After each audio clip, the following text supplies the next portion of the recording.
भैया, कैसे हो? बस भैया ठीक हैं। बड़े उदास नजर आ रहे हो। क्या हुआ?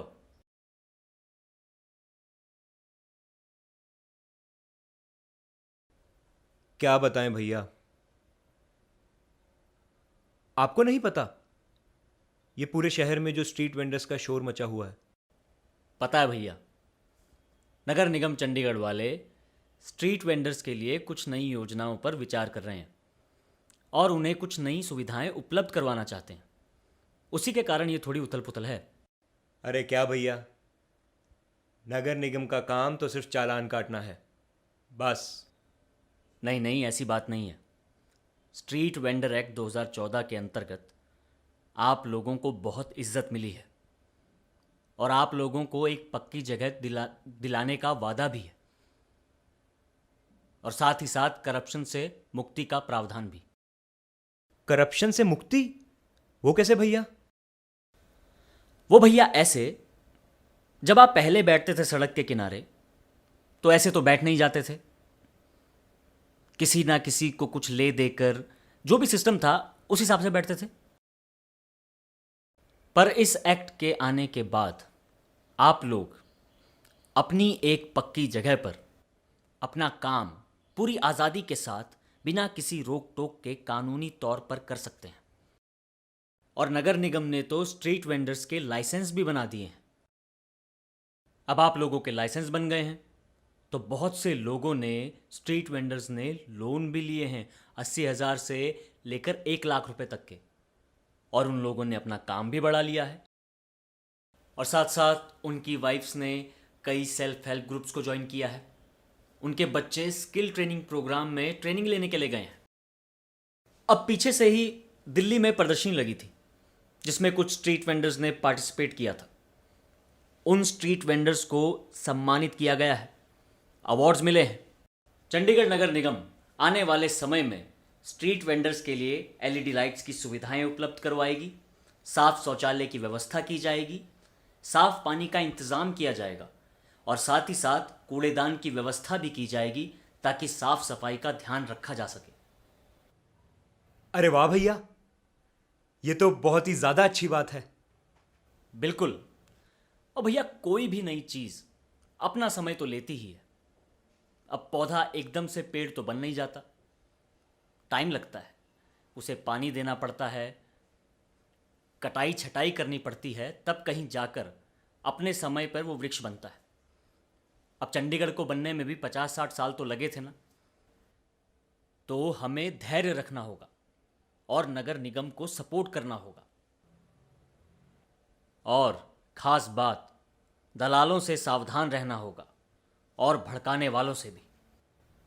हाँ भैया, ये तो सही बात कही आपने। नगर निगम चंडीगढ़ स्ट्रीट वेंडर्स के हित में कार्यरत है। भैया मुझे एक सवाल पूछना था। अब ये जो पहले स्कूल ऑफ पब्लिक हेल्थ के डॉक्टर्स आया करते थे, वो कहा करते थे कि सफाई का ध्यान रखो, ये करो वो करो। अब इन सब चीज़ों की ज़रूरत नहीं है क्या? नहीं नहीं, ऐसा नहीं है। इन चीज़ों के साथ साथ उन चीज़ों का ध्यान भी रखना है, क्योंकि स्ट्रीट फूड का नाम सुनते ही हमारे जहन में आता है सड़क के किनारे बिकने वाला चटपटा और लजीज खाना।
सड़क के किनारे मिलने वाले खाने को लोग बड़े ही चाव से खाते हैं और इसका आनंद उठाते हैं।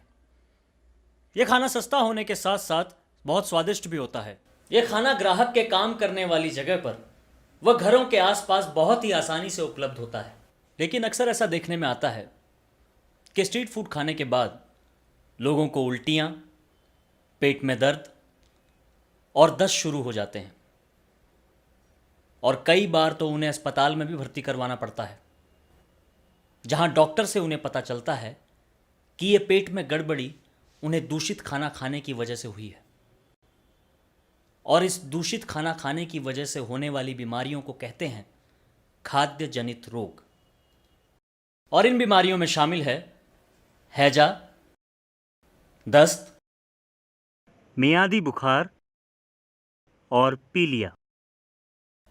आइए देखते हैं खाद्य जनित रोगों के होने के क्या क्या कारण हैं। खाद्य जनित रोगों के होने का पहला कारण है निजी साफ सफाई का ध्यान ना रखना।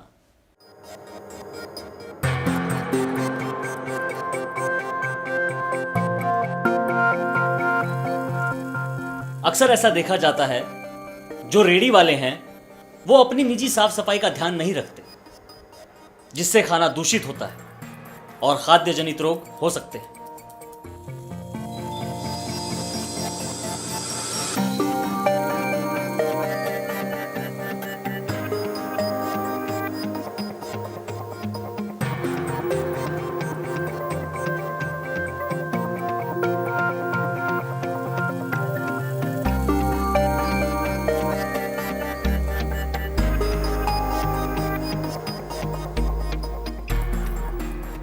खाने के दूषित होने का दूसरा कारण है खाने को उचित गर्म या ठंडे तापमान पर ना रखना। बहुत बार ऐसा देखा जाता है कि रेडी वाले समय से पहले ही बहुत सारा खाना बनाकर रख लेते हैं और खाना बनाने के बाद उसे उचित तापमान पर नहीं रख पाते, जिस कारण खाना दूषित हो जाता है और बीमारियों को बढ़ावा मिलता है।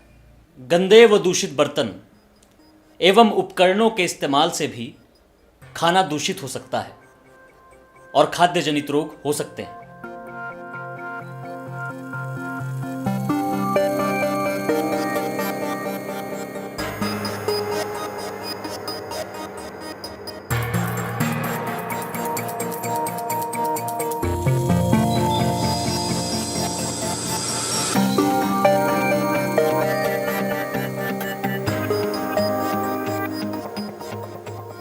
खुले हुए सूखे राशन का इस्तेमाल करने से भी खाद्य जनित रोग हो सकते हैं।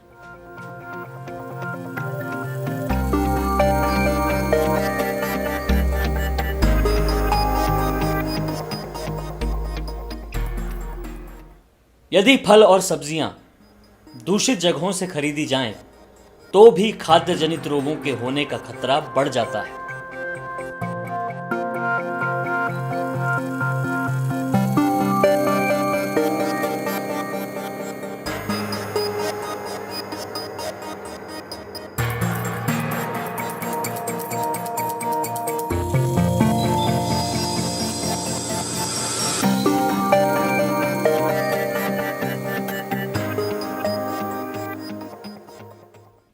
तो ये तो थे कुछ कारण जिनकी वजह से खाना दूषित होता है और खाद्य जनित रोग हो जाते हैं।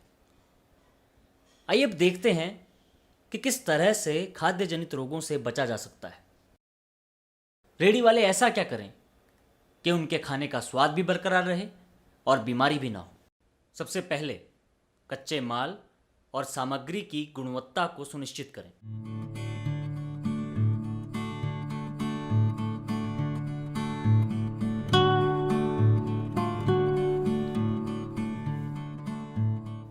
फल और सब्जियां खरीदने से पहले यह सुनिश्चित कर लें कि जिस जगह से आप फल और सब्जियां खरीद रहे हैं वो जगह साफ सुथरी हो, ताकि खाद्य जनित रोगों को रोका जा सके।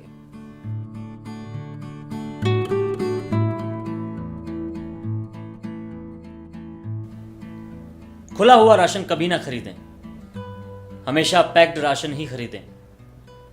और राशन खरीदते वक्त पैकेट पर मैन्युफैक्चरिंग डेट और एक्सपायरी डेट ज़रूर देख लें। और साथ ही साथ सरकारी मुहर जैसे FSSAI, एग मार्क या ISI का निशान ज़रूर देख लें। खाद्य सामग्री का भंडारण हमेशा साफ व सुथरे ढक्कन बंद डब्बों में ही करें। रेडी वाले हमेशा अपनी निजी साफ सफाई का ध्यान रखें। रोज नहाएं, ब्रश करें। हमेशा साफ सुथरा एप्रन पहनें।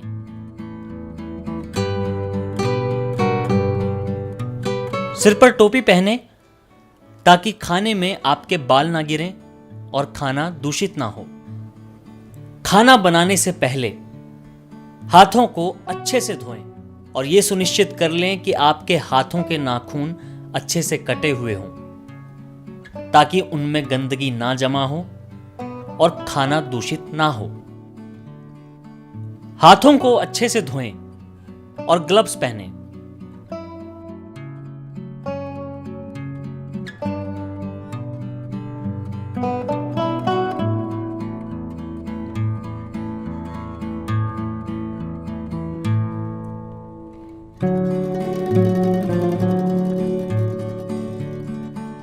खाना बनाते वक्त बीड़ी, पान, तंबाकू का सेवन बिल्कुल ना करें।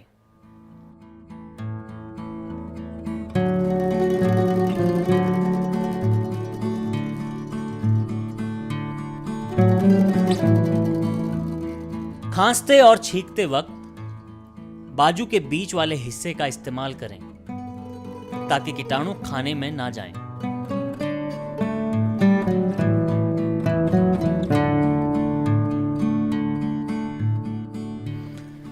यदि किसी भी वेंडर को सर्दी, जुखाम, बुखार हो तो उस दिन घर पर ही रहें, काम पर ना जाएं।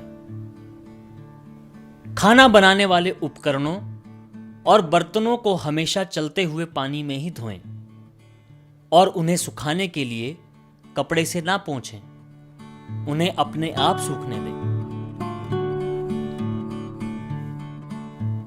खुली रेडी का इस्तेमाल बिल्कुल ना करें। आप अपनी रेडी को हमेशा 3 तरफ से कवर कर रखें। आप अपनी रेडी को एल्युमिनियम या कांच से भी कवर कर सकते हैं। खाना उतना ही बनाएं जितना 2 घंटे के अंदर अंदर बिक जाए। यदि खाना 2 घंटों से ज़्यादा देर तक पड़ा रहे तो उसे परोसने से पहले अच्छी तरह से गर्म कर लें। अपनी रेडी के आसपास गंदगी बिल्कुल ना जमा होने दें। कूड़ा करकट के लिए हमेशा डस्टबिन का ही इस्तेमाल करें। रेडी को ऐसी जगह पर लगाएं जहां पर पॉल्यूशन ना हो और ना ही ट्रैफिक रुकने का डर हो। तो दोस्तों, अगर आप सब अपनाएंगे ये सब सावधानी तो खूब होगी बिक्री, नहीं होगी किसी को परेशानी। खाने का स्वाद रहेगा बरकरार, साफ सफाई के साथ साथ ग्राहक भी होंगे बेशुमार।